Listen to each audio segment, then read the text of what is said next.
दशम स्कंद द्वारिका लीला षष्ठ षष्ठीतम अध्याय श्री शुकोवाच बोलती व्यासंकर सुत शुण राजन परीक्षित कृष्ण हरिले जेते नारी रुक्मिणी देवी आदि करी ताहांक ठारु जेते जात होइले गोविंदर सुत हरि महिमा संख्या करी के कौ नर देव धरी प्रद्युम्न आदि पुत्र जेते प्रधाने कहि विमुतते कन्या के दश दश पुत्र अंतरे कहि दुहित कृष्णर प्राय रूप गुण एवे असावधाने शुण कन्याए कृष्ण को निरते चरणे सेवंती जेमते ताहांक घरु दामोदर दंडे नुहंती बाहार देखी गोविंद स्नेह भाव आत्मा को मणिले दुर्लभ निस्तार बेनी भुज नेत्र संगे कमलिनी शोभित कृष्ण महिमा न जानती स्वामीर प्राय से मणती काहू जानिबे कृष्ण भाव ब्रह्मा शंकर जे दुर्लभ स्वभावे जगते जननी विशेष कृष्ण भाव ज्ञानी कृष्णर मायार व्यवहार भ्रमंती ब्रह्मा शिव सुर ए चारु कमल पुष्पवर्ण निर्मल मोहन वदन विस्तार भुज नेत्र वेणी प्रेमे हर्षित रस ज्ञानी सकाम दृष्टि रम्य वाणी हेमंते मोहिले तरुणी युवती भावे कृष्ण मन मोहने नोहिले भाजनम से हरि सर्व परिपूर्ण रूप रूप नारायण 16 सहस्र परिहासे कृष्णर प्रेम भाव बसे बचने नुहि सर्जन तेणु नखटे अनुमान रमारमण जगन्नाथ ताकु पाई निज कांत ए ब्रह्मादि आदि मुनि जति जार मार्गे मोह जानती से हरि संगते जुवती आनंदे निरते रमंती नव संगमे प्रिय भाव नित्य उद्धव अनुराग सेवंती कृष्णर चरणे जुवती भाव आचरणे कृष्णर आगमन देखी उठंती आसन उपेक्षी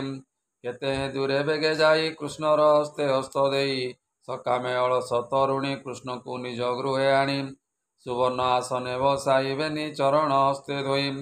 सुगंध लेपी कृष्ण अंगे आलट विंचंती सुरंगे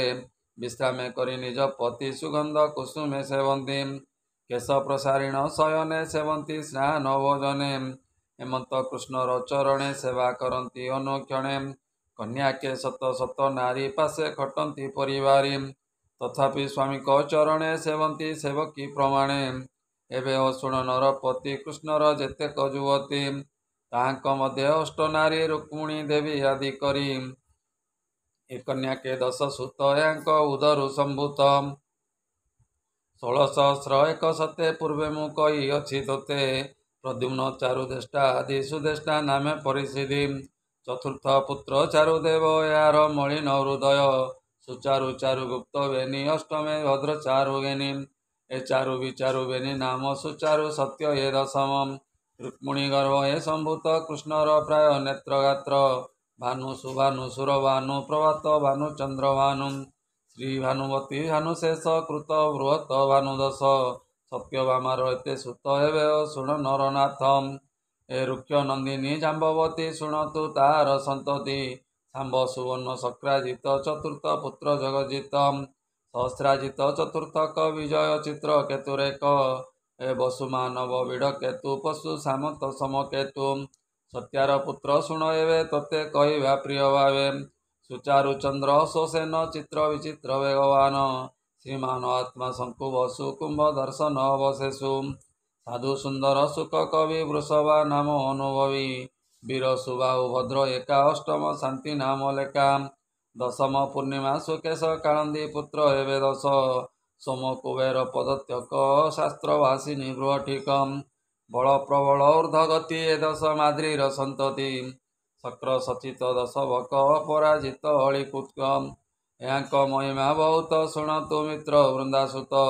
बल अभिक नीलबंध वृंदना ताहा दश सिंध हेम पागा बल नल सुद सहिते दश बल संग्रामजित बृहस्पेन सुर प्रतिसार मर्दनम जय सुभद्रा भद्रानंद भद्रार संतति ए वृंद अभय सुद सुसत्यक दीप्ति मानव सभक्तकम गति सुंदर रससार सुंदर रोहिणी कुमार हेमते अष्टपाट राणी 16 सहस्र मध्य गणी हेमते कृष्ण पत्नी जेते पुत्र कलत्र प्रमिते अनंग अनुरूपे जात प्रद्युम्न रुक्मिणीर सुत रुक्म कुमारी रुक्मवती साधु लक्षण शुद्धमती ताहार स्वयंवर मध्य प्रद्युम्न बरिला विवादे राजा बल दर्प हरि तेणु प्रद्युम्न विवाह करी ସେ କନ୍ୟା ଗର୍ଭେ ପୁତ୍ର ଜାତ ତାହାର ଅନିରୁଦ୍ଧ ସୁତ ଯୂଷିକା କୃତ୍ୟ ବ୍ରହ୍ମା ସୁତ ତାର ବରିଲେ ରିପୁନାଥ ହେମନ୍ତେ ପରୀକ୍ଷିତ ଶୁଣି ଆନନ୍ଦ ମନେ ପରିମାଣୀ ବୋଲୋଇ ମଧୁର ବଚନ ଭମୁନି ବ୍ୟାସଙ୍କ ନନ୍ଦନ ଏ ବଡ଼ କୌତୁକ ବାଣୀ ସନ୍ଦେହ ଲାଗିଲା ତା ଶୁଣି ରୁକ୍ମ ଯେ କୃଷ୍ଣର ବୈରୀ ସଂଗ୍ରାମ କାଳେ ଅଛି ଆରି ଯେ ନିତ୍ୟ ନିଧି ମୋହ ଗାଢ଼େ କୃଷ୍ଣ ମରଣ ଛିଦ୍ର ଲୋଡ଼େ ମାରିବା ପାଇଁ କରେ ଆସ ସେ କାହିଁ ବିବାହେ ବିଶ୍ୱାସ ସଭଏ ବୈରୀ ନିରୋଧ କେମତେ ବିବାହ ସମ୍ବଦ ଭୂତ ଭବିଷ୍ୟ ବର୍ତ୍ତମାନେ ଏକଥା ନଘେ ନଈ ମନେ ବୈରୀ ଭାବେ ଭଲ କାହିଁ ଉତ୍ତମ ଲୋକେ ଛନ୍ତି କହି ଶ୍ରୀ ଶୁକବାଚ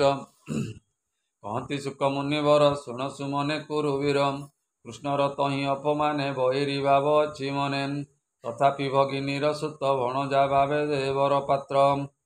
ଏ କୁଳ ବ୍ୟବହାର ଏହି ମତେ ଦେଲା ଭଗିନୀ ପ୍ରିୟ ଅର୍ଥେ ରୁକ୍ମପୁତ୍ରର କନ୍ୟା ଥିଲା ଅନିରୁଦ୍ଧକୁ ପୁଣ ଦେଲା କୃଷ୍ଣର ଶତ୍ରୁ ଯେ ଯୁକତେ ଦେଲା ରୁକ୍ମିଣୀ ପ୍ରିୟ ଅର୍ଥେ ଧର୍ମଶାସ୍ତ୍ରର ଏ ବିଚାର ଦେଲା ରୁକ୍ମିଣୀ ସ୍ନେହ ବର ତାର ବିବାହ କାଳେ ହରି ରାମ ରୁକ୍ମିଣୀ ଆଦି କରି ଶାମ୍ବ ପ୍ରଦ୍ୟୁମ୍ନ ଆଦି ସୁତେ ଯାଦବ ସ୍ନେହର ସହିତେ ବିବାହ ଉତ୍ସବ ସମ୍ଭାରେ ଯେମତେ କୁଟୁମ୍ବ ବ୍ୟବହାରେ ମିଳିଲେ ଭୋଜ କଟକରେ ବିବାହ କରାଇ ତାର ପୁରେ ହେମତେ ଶୁଣ ନରନାଥ ତାର ବିବାହେ ବିପରୀତ ଉତ୍ସବ ଅନ୍ତେ ଏକ ଦିନେ ବିବାହ ଥିଲେ ଯେ ରାଜନେ କଳିଙ୍ଗ ଆଦି ରାଜା ଯେତେ ବିଚାର କରନ୍ତି ହେମତେ ଆଜ ସଭାରେ ମଧ୍ୟ ବସି ରୋହିଣୀ ନନ୍ଦନେ ବିଶ୍ୱାସୀ ଆନନ୍ଦେ ପଶା ଖେଳ କରି ଛଳେ ଜିଣିବା ଅଳଧାରୀ ପ୍ରଥମେ କଲେ ଲକ୍ଷ୍ୟ ଗୁଣ ଯେମତେ ଖେଳଇ ବିହାଣ ରାମ ପାତିଲେ ପଶା ଧାନ ଜିଣିଲା ଭୀଷ୍ମକ ନନ୍ଦନ ଆସେ ଯେ ଥିଲା ଦନ୍ତବକ୍ର ସ୍ୱଭାବେ କରିଅଛି ଚକ୍ର ହସିଲା ରାମ ମୁଖ ଚାହିଁ ବିକଟ ଦର୍ଶନ ଦେଖାଇ ଖେଳର ସ୍ୱଭାବ ହେମନ୍ତ କୋପ ନ କଲେ ଅଳହସ୍ତ ଲକ୍ଷ୍ୟକୁ 10 ଗୁଣ କରି ପୁଣି ପାତିଲେ ଅଳଧାରୀ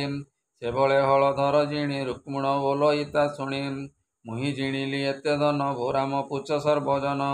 ହେମତେ କହି ତମ କଲା ରାମର କୋପ ଉପୁଜିଲା ଜଳଧି ଯେନେ ପୂର୍ବ କାଳେ ଉଚୁଳେ ପ୍ରଳୟ ଗୌଲଳେ ସ୍ୱଭାବେ ଅରୁଣ ଲୋଚନ କୋପେ ବୋଲନ୍ତି ବଳରାମ ଏବେ ମୋର 100 ଗୁଣ ଅଡ଼ିଲେ 100 କୋଟି ଧନ ଏତେକ ସୁବର୍ଣ୍ଣ ମୋର କୋପେ ବୋଲନ୍ତି ଅଳଧର ହେମନ୍ତ ଖେଳେ ପିଢ଼ କରି ଦାନ ପାତିଲେ ଅଳଧାରୀ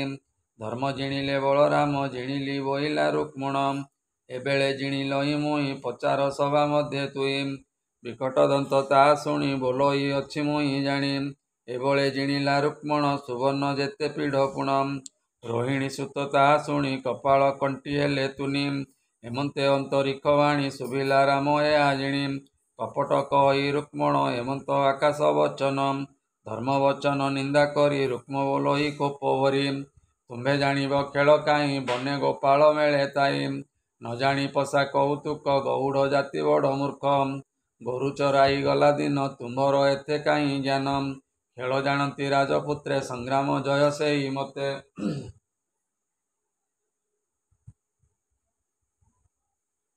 ଏ ପଶା ଖେଳିଲା ତୁମ୍ଭ ନାହିଁ ରୁକ୍ମ ବୋଇଲା ରାମେ ଚାହିଁ ହେମନ୍ତ ରୁକ୍ମଣ ବଚନ ପୁଣି ବୋଲନ୍ତି ସଭାଜନ